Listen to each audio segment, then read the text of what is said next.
Di mana hatimu melekat. Firman Tuhan diambil dari Yohanes pasal 15 ayat 1-7.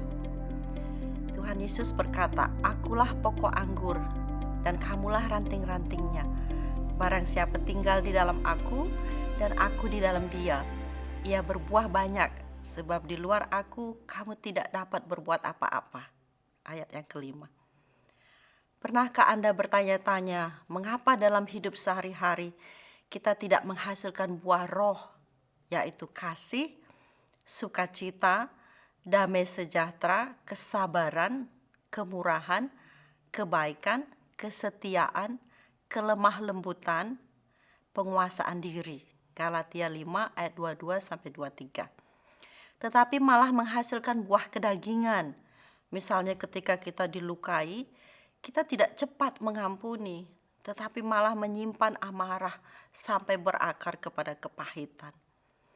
Sepertinya ada jurang pemisah antara apa yang seharusnya terjadi dengan kenyataan yang ada. Buah yang seharusnya kita hasilkan yaitu buah roh, tetapi kita malah menghasilkan buah kedagingan.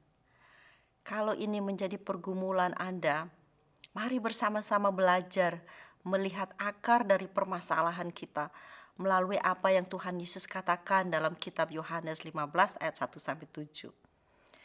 Tuhan Yesus adalah pokok anggur dan kita adalah ranting-rantingnya.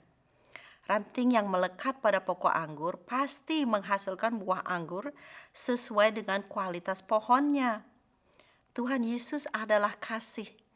Kalau hati kita melekat pada Yesus, secara natural kita pasti akan memproduksi kasih sesuai dengan kasih Yesus yang kita sudah alami.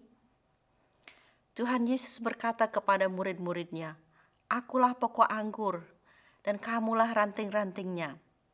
Barang siapa tinggal di dalam aku dan aku di dalam dia, ia berbuah banyak.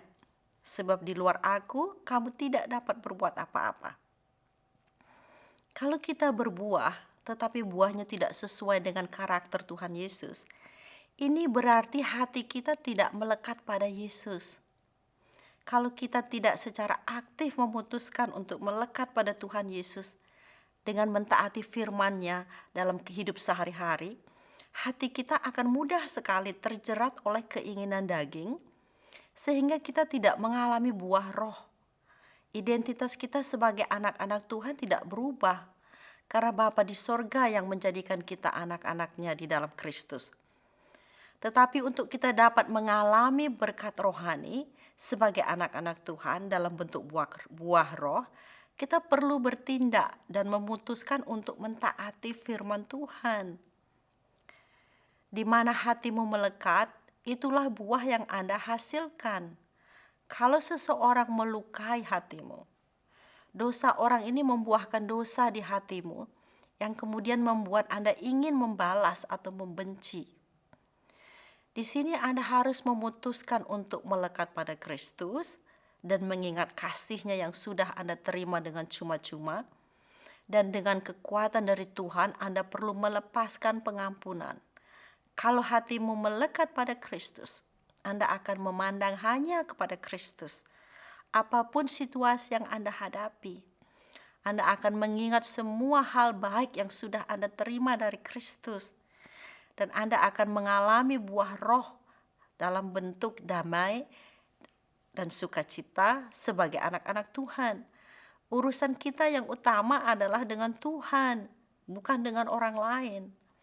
Tetapi kalau hatimu melekat pada orang yang melukaimu, Anda akan memandang kepada orang itu dan hal buruk yang sudah dia lakukan terhadap Anda. Dan Anda akan menghasilkan buah kedagingan dalam bentuk amarah atau kebencian, bahkan keinginan untuk membalas dendam. Apakah Anda lihat pohon di mana hatimu melekat? Itulah yang menentukan buah apa yang Anda hasilkan. Apakah Anda ingin mengalami buah roh tetapi merasa tidak sanggup karena terlalu berat? Syukur kepada Tuhan yang sudah memberikan Roh Kudus di dalam hati anak-anaknya. Namanya saja buah roh. Roh Kudus yang bekerja dan menghasilkan buah roh. Anda tidak sendiri, ada Roh Kudus yang menolong Bagian kita adalah hati kita harus memutuskan untuk mau melekat hanya kepada Yesus. Karena tanpa Yesus sebagai pohonnya, Roh Kudus tidak bisa menghasilkan buah roh yang adalah karakter Yesus. Banyak sekali godaan datang setiap hari untuk melekat pada dunia ini. Tuhan mau kita menjadi anak-anaknya yang aktif mentaati firman Tuhan. Termasuk hal-hal yang sederhana.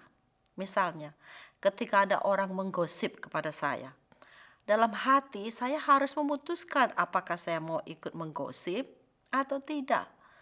Ketika saya memutuskan tidak mau ikutan menggosip karena saya tidak mau hati saya melekat pada gosip, saat itu juga Roh Kudus menolong. Apakah Anda lihat ada banyak pilihan yang harus Anda putuskan setiap saat? Hal-hal sederhana yang kita putuskan setiap hari memberi dampak besar dalam pertumbuhan rohani kita. Kiranya Roh Kudus menolong kita semua.